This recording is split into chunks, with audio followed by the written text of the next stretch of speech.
नमस्कार मेरे प्यारे दोस्तों, आपका स्वागत है अपने इस चैप्टर की अंतिम वीडियो में। इस चैप्टर में हम इस चैप्टर के बहुत ही महत्वपूर्ण सवाल इस सेशन में कंप्लीट करेंगे और कुछ प्रीवियस ईयर सवाल हैं जो आपके सामने ये मैं कराऊंगा। और ये 30 सवाल हैं, आप मोर देन इससे ज़्यादा आप थोड़ी सी सीख सकते हो। ठीक है, ये मैंने आपकी प्रैक्टिस के लिए करा रहा हूँ सिर्फ, कि आपने जो अभी तक चैप्टर में किया है वो आप कर सको। ओके, तो शुरू करते हैं अपने पहले सवाल से। ये चैप्टर 1 मेजरमेंट एंड क्वांटिटीज़ का पहला सवाल है कि निम्नलिखित में से कौन सी अदिश राशि है। तो दोस्तों अदिश राशि आपको पता ही, आपको बता रखी है। ठीक है, इसमें अदिश राशि कौन सी होगी बताओ ज़रा। दोस्तों इसका आंसर पहला सही है। ठीक है, और वेग और विस्फोट और संवेग ये सब सदिश राशियाँ हैं दोस्तों। ओके, चलो चलते हैं नेक्स्ट चैप्टर के पास, नेक्स्ट सवाल के साथ। निम्न में से कौन सी सदिश राशि है। ठीक है, सदिश राशि दोस्तों इनमें चाल, दूरी, आवेग, पर पदार्थ का परिणाम। दोस्तों इसमें सही आंसर है आपका आवेग। आवेग आपकी सदिश राशि है, बाकी सब अदिश राशियाँ हैं। ओके, चलो चलते हैं नेक्स्ट चैप्टर के पास। मूल राशियों की संख्या कितनी है। तो दोस्तों आपको पता ही होगा मूल राशि 7 होती है। ठीक है, और आपको ये भी पता होना चाहिए कौन कौन सी होती हैं। पहली लंबाई, द्रव्यमान, समय, विद्युत धारा, ताप, ज्योति तीव्रता और पदार्थ की मात्रा, ये 7 फंडामेंटल यूनिट्स होती हैं। ठीक है, तो दोस्तों आपको ये टिप पे याद होना चाहिए। ठीक है, इसका सही आंसर है 7। ओके, दोस्तों चलते हैं नेक्स्ट चैप्टर, नेक्स्ट सवाल के पास। निम्नलिखित में से संपूरक कोण है। संपूरक कोण है, तो दोस्तों आपको पता होगा संपूरक कोण कौन से होते हैं। ठीक है, रेडियन एंड स्टेरेडियन दोनों संपूरक कोण होते हैं। ठीक है, इसका आंसर है बी। चलो चलते हैं नेक्स्ट क्वेश्चन के पास। ल्यूमेन मात्रक है दोस्तों, बहुत ही इम्पोर्टेंट सवाल है, कई बार एग्जाम में रिपीट हुआ है। तो आपको पता है कि ल्यूमेन किसका मात्रक है। दोस्तों ल्यूमेन किसका मात्रक है। तो ल्यूमेन पदार्थ की मात्रा का आपको पता है क्या होता है मात्रक, मोल। ओके, तापमान का आपको पता है केल्विन। ठीक है, ज्योति तीव्रता का आपको पता होगा, ज्योति तीव्रता का मात्रक क्या होता है, ल्यूमेन। ठीक है, इसका सही आंसर है सी। और ज्योति फ्लक्स का मात्रक होता है लक्स। ओके, तो दोस्तों बहुत ही इंपॉर्टेंट क्वेश्चन है। ठीक है, ये आपको रिपीटेड क्वेश्चन आपको मिल जाएंगे कई सारे महत्वपूर्ण एग्जामों में। ठीक है, चलो चलते हैं नेक्स्ट क्वेश्चन के बाद। पदार्थ बहुत ही इम्पोर्टेंट है ये भी। पदार्थ की एक मोल में, एक मोल यहाँ होना चाहिए, मोल गलत लिख गया है। ठीक है, यहाँ करेक्शन करना है, यहाँ मोल होना चाहिए। ठीक है, कि अणुओं की संख्या कितनी होती है। तो दोस्तों आपको मैंने जब चैप्टर करवाया था तो बताया था कि एवोगैड्रो नंबर होता है। ठीक है, जिसकी वैल्यू होती है 6.023 10⁻23 मोल्स। ठीक है, वो मॉलिक्यूल्स। ओके दोस्तों, ये बहुत ही इंपॉर्टेंट सवाल है, आपको पता होना चाहिए। ठीक है, चलो चलते हैं अगले सवाल के पास। अगला सवाल है दोस्तों कि प्रकाश वर्ष मात्रक है। ये बहुत ही कॉमन सवाल है मगर बहुत ज़्यादा रिपीटेड सवाल है, आपको पता होना चाहिए कि प्रकाश वर्ष किसका मात्रक है। तो प्रकाश वर्ष दोस्तों दूरी का मात्रक है। ठीक है, चलो चलते हैं नेक्स्ट सवाल के पास, अगले सवाल के पास। एक प्रकाश वर्ष का मान कितना होता है। अभी हमने प्रकाश वर्ष को जाना कि प्रकाश वर्ष दूरी नापता है, मगर उसकी वैल्यू कितनी होती है। तो उसकी वैल्यू दोस्तों बताओ कितनी होती है। तो एक प्रकाश वर्ष की वैल्यू होती है 6.023 क्रॉस 10⁻23। ओके, तो ये दोस्तों आपको पता होना चाहिए कि एक प्रकाश वर्ष की वैल्यू कितनी होती है। ठीक है,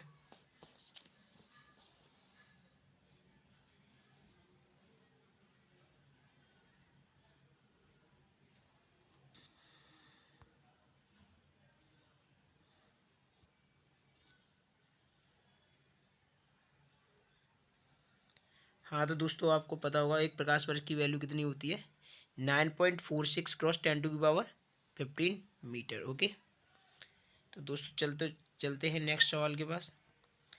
एक पारसिक बराबर कितना होता है। पारसिक आपको पता है प्रकाश वर्ष से भी इकाई बड़ी दूरियों को नापने के लिए हम यूज करते हैं। जैसे गैलेक्सी में एक तारे से बीच की दूसरे तारे की एक तारे से दूसरे तारे के बीच की दूरी को पता लगाने के लिए प्रकाश वर्ष को यूज किया जाता है। प्रकाश वर्ष आपको बता ही दिया ऊपर कितना है, 9.46 क्रॉस 10⁻15 मीटर। ओके, तो एक पारसेक की वैल्यू कितनी होती है दोस्तों, हमने डिस्कशन किया था 3.08, आपको याद हो 10⁻, कितना था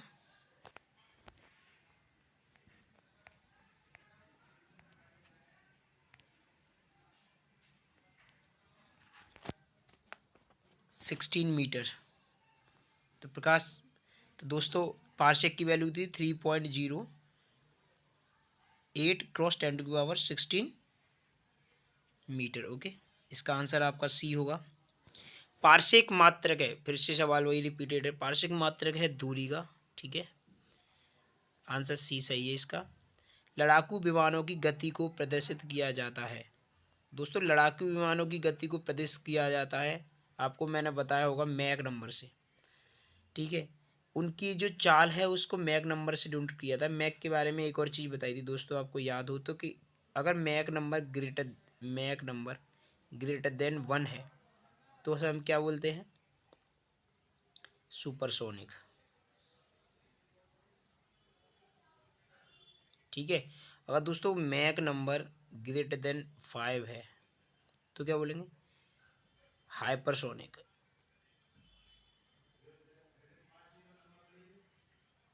ठीक है दोस्तों, हाइपरसोनिक। तो दोस्तों ये लिख लेना, वैसे लिखवाया था मैंने जब थ्योरी करवाई थी। ठीक है, और दोस्तों क्यूसेक मात्रक किसका होता है, ये फिलो का मात्रक होता है, फिलो का यूनिट होता है। ठीक है, मतलब प्रवाह। ओके, और नॉट आपको पता है, जो पानी के जहाज होते हैं उनकी गति या उनकी चाल को हम डिनोट करते हैं नॉट से। ठीक है, ये भी आपको पता होना चाहिए दोस्तों। चलो चलते हैं नेक्स्ट अगले सवाल के साथ। पानी के जहाज़ों की गति मापी जाती है, जैसे कि मैंने अभी पिछली 11वें सवाल में डिस्कशन किया था, तो वही बता रहा था कि आपको पानी के जहाज़ जो होते हैं उनकी चाल को मापा जाता है नॉट से। ओके दोस्तों, ये आपको पता होना चाहिए। ठीक है, मैक आपको पता है, सुपरसोनिक और हाइपरसोनिक अभी डिस्कस किया था। लड़ाकू विमान होते हैं या मिसाइल्स होती है, उनकी चाल को मैक से डिनोट किया जाता है। क्यूसेक प्रभाव होता है, मीटर पर सेकंड आपको पता होगा वेग का मात्रक होता है। ओके, ठीक है, अगले सवाल के साथ चलते हैं। अगला सवाल भी बहुत इंपॉर्टेंट है। ओडोमीटर मापता है, ओडोमीटर मापता है आपके, इसमें आंसर पहला ही सही है, वाहन के द्वारा तय की गई दूरी को। ठीक है, वाहन के द्वारा तय की गई दूरी को ओडोमीटर नापते हैं। ठीक है, वाहन की गति को नहीं। ठीक है, विमानों की गति को आपको पता था, जहाज़ों की गति को आपको पता है। विमानों की गति मैक में डिनोट करते हैं। ठीक है, जहाज़ों की गति नोट में। ओके, चलो नेक्स्ट अगले सवाल की तरफ देखें। फर्मी इकाई है, ये ग्रुप डी का रिपीटेड सवाल है, आपके पता होना चाहिए कि फर्मी इकाई किसकी है। ओके, ये थोड़ी सी प्रॉब्लम आती है जूम करने में। ठीक है, तो फर्मी इकाई है दूरी की। ठीक है, दूरी की इकाई है, सब विकल्प को डिस्कस करते हैं। दाब की बात, दाब बराबर क्या होता है, दाब बराबर पी बराबर होता है F/A। ओके, तो मात्रक क्या होगा दाब का, न्यूटन पर मीटर स्क्वायर। ओके, ठीक है दोस्तों, तो आपको पता है इसका मात्रक क्या होगा, न्यूटन पर मीटर। ऊर्जा का मात्रक क्या होगा, जो कार्य और ऊर्जा का मात्रक सेम होता है। ठीक है दोस्तों, तो और कार्य बराबर क्या होता है, F × D। ओके, तो क्या होगा बेसिकली न्यूटन इंटू मीटर, ठीक है। तो न्यूटन इंटू मीटर और दूरी का मात्रा आपको मीटर पता ही है। ओके, चलो चलते हैं नेक्स्ट अगले सवाल की तरफ। पायरोमीटर किसके मापन में प्रयोग किया जाता है? पायरोमीटर का आंसर सही है सी, ठीक है।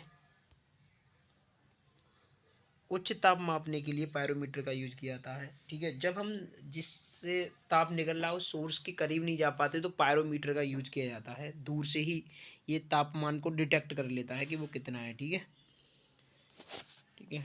ओके, महासागरों में डूबी हुई वस्तुओं की स्थिति जानने के लिए इनमें से किस यंत्र का प्रयोग किया जाता है? Chronometer, anemometer, audiometer. सॉरी, ये सवाल थोड़ा सा गलत लग रहा है मुझे, क्योंकि महासागरों में डूबी हुई वस्तुओं की स्थिति पता करने के लिए सोनार का प्रयोग किया जाता है। ओके, ठीक है।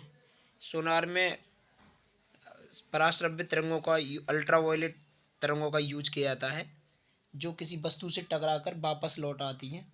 उससे हम अंदाज़ा लगा, मतलब उससे पता लगाते हैं कि वो कितनी गहराई पे है, ठीक है। सोनार की फुल फॉर्म आपको पता ही होगा दोस्तों।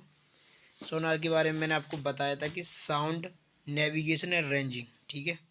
साउंड नेविगेशन एंड रेंजिंग आप लिख लेना, बहुत ही इंपॉर्टेंट है, कभी कभी पूछ लेता है, ठीक है, ठीक है। एनीमोमीटर से निम्नलिखित में से किसका मापन किया जाता है? एनीमोमीटर, दोस्तों एनीमोमीटर के बारे में आपको पढ़ा होगा। एनीमोमीटर पवन वेग को, पवन के वेग को मापने के लिए किया जाता है, ठीक है। इसमें आंसर आपका सी है।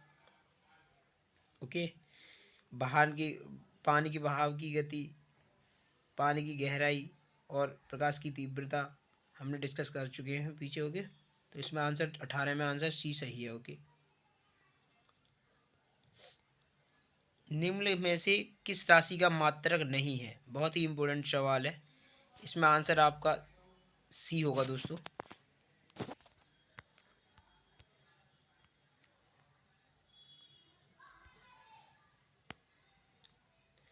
विकृति का मात्रक नहीं होता, ठीक है। सूर्य की फोटोग्राफी के लिए किस उपकरण का प्रयोग किया जाता है? ठीक है दोस्तों, एक स्पेक्ट्रोफिलियोग्राफ लग रहा है। हीलियो यहाँ भी शब्द आपको दिखता है तो समझ जाया करो कि ये सूर्य से संबंधित है, ठीक है।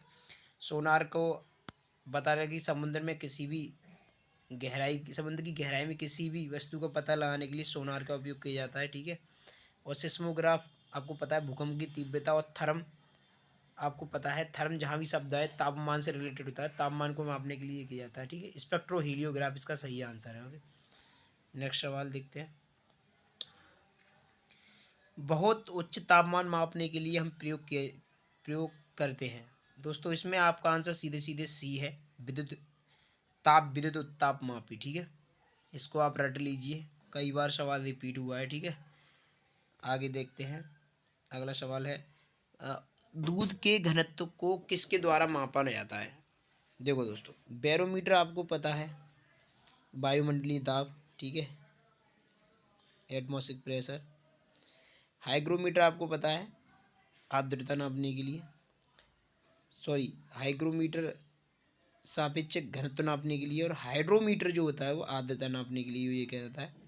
और लैक्टोमीटर इसका सही आंसर है दोस्तों, दूध के घनत्व को लैक्टोमीटर के द्वारा मापते हैं। ओके, चलो नेक्स्ट अगले सवाल को देखते हैं।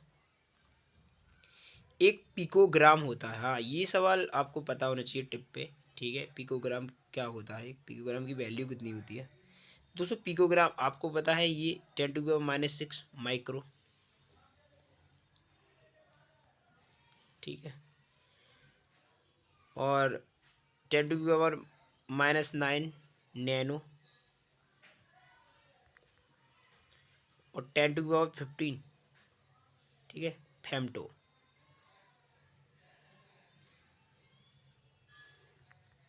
तो दोस्तों इसका सही आंसर है सी, 10⁻⁻12, ठीक है। ओके, अगले सवाल की तरफ चलते हैं। एक बैरल लगभग बराबर होता है दोस्तों, ये भी बहुत सही सवाल है, आपको पता होना चाहिए एक बैरल बराबर कितना होता है, क्योंकि हम जब भी कहीं से तेल या और भी चीज़ों का जो तरल पदार्थ होते हैं उनका आयात करते हैं तो वो बैरल में ही आता है। उसकी वैल्यू आपको टिप पे पता होना चाहिए, ठीक है। तो उसका सही आंसर है 159 लीटर। ओके, अब अभिमीय सूत्र से संबंधित सवाल है दोस्तों, इनको भी देख लेते हैं। क्षेत्रफल का अभिमीय सूत्र होगा। अब देखो क्षेत्रफल का फॉर्मूला आपको पता है, ठीक है, मीटर स्क्वायर मात्रक, सॉरी, तो मीटर, और मीटर डिनोट करता है लेंथ को, लेंथ इंटू लेंथ, दोस्तों क्या होगा, एल स्क्वायर। ओके, तो एल स्क्वायर इसमें कौन सा है, देखो दोस्तों ये है एल स्क्वायर। ओके, चलो नेक्स्ट अगले सवाल को देखते हैं। घनत्व का मात्रक विमीय सूत्र है, ठीक है। घनत्व का विमीय सूत्र देखते हैं दोस्तों। घनत्व एक फॉर्मूला है जो आप याद रख लेना हमेशा कि m equal to V into D. Okay, ठीक है। तो m क्या है दोस्तों, द्रव्यमान बराबर आयतन इंटू घनत्व, ठीक है। तो इसको हम उधर लेके जाएंगे v को, तो क्या हो जाएगा d बराबर m अपॉन वी, ठीक है। तो m को आपको पता है किससे डिनोट करते हैं हम, m से, ठीक है। अपॉन v मतलब v में कितनी, v में का मात्रा क्या होता है, मीटर क्यूब, तो मीटर क्यूब मतलब एल क्यू हो गया। तो जब ऊपर जाएगा तो क्या होगा, एम एल माइनस का होल क्यूब। तो ठीक है आंसर ये होगा घनत्व का विमीय सूत्र। तो अब देखो इसमें आंसर कौन सा सही है, आंसर आपका सही है दोस्तों सी, ठीक है। अब नेक्स्ट क्वेश्चन को देखते हैं दोस्तों। बल का बल का विमीय सूत्र क्या है। अब देखो दोस्तों बल के बारे में पढ़ते हैं, ठीक है। बल बराबर आपको बल का फॉर्मूला पता होना चाहिए। अभी हम आगे चैप्टर में डिस्कस करेंगे। तो बल का फॉर्मूला होता है एफ बराबर, ठीक है, एम ए, ठीक है दोस्तों। एम क्या है, द्रव्यमान, तो इसको फिर से डिनोट कर देंगे एम से, ठीक है। और ए बराबर क्या होता है, ये होता है त्वरण। तो त्वरण का मात्रक होता है मीटर पर सेकंड स्क्वायर। तो मीटर एल ऊपर हो गया और टी माइनस का स्क्वायर ये हो गया। तो दोस्तों क्या आएगा, M L T minus two, ठीक है। तो M L T minus two, ये बल का विमीय सूत्र हुआ है, M L T minus two. Answer पहला ही आपको सही है। ओके दोस्तों, समझ में आया आपके। आपसे कहा था कि आप बनाएं कुछ, मैंने आपको होमवर्क दिया था, उसी से आप बनाना सीखेंगे। चलो अगले सवाल की तरफ चलते हैं दोस्तों। अगला सवाल क्या है कि कार्य का विमीय सूत्र क्या है। अब देखो दोस्तों, कार्य मतलब डब्लू बराबर क्या होता है, डब्लू बराबर क्या होता है दोस्तों, एफ इंटू डी। ओके, तो एफ मतलब बल, बल का क्या पढ़ा था हमने ऊपर ही अभी डिस्कस किया था, M L T minus two, ठीक है, इंटू डी एल। डी का क्या हो गया, एल, मतलब डिस्टेंस है तो एल से। तो दोस्तों क्या आएगा, M L square T minus two, ठीक है दोस्तों, M L square T minus two. अब दोस्तों अगले सवाल यही होगा कि ऊर्जा का विमीय सूत्र क्या होगा। आप याद रखना, ऊर्जा का विमीय सूत्र और कार्य का विमीय सूत्र एक ही होता है। ये हम आगे पढ़ेंगे जब बल कार्य समय वाला चैप्टर आएगा, तो उसमें बताया जाएगा कि जो कार्य है वही ऊर्जा है, ठीक है। तो आप याद रखें M L square T minus two, कार्य और ऊर्जा का समान ही विमीय सूत्र होता है, ठीक है। अगला ही सवाल है ये शायद।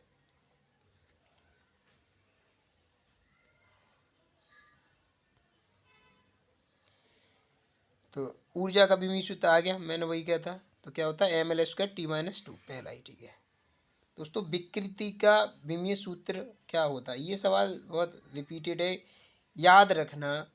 जिस क्वांटिटीज या विमा का कोई भी मात्रक नहीं होता उसका विमीय मात्रक भी नहीं होता, ठीक है।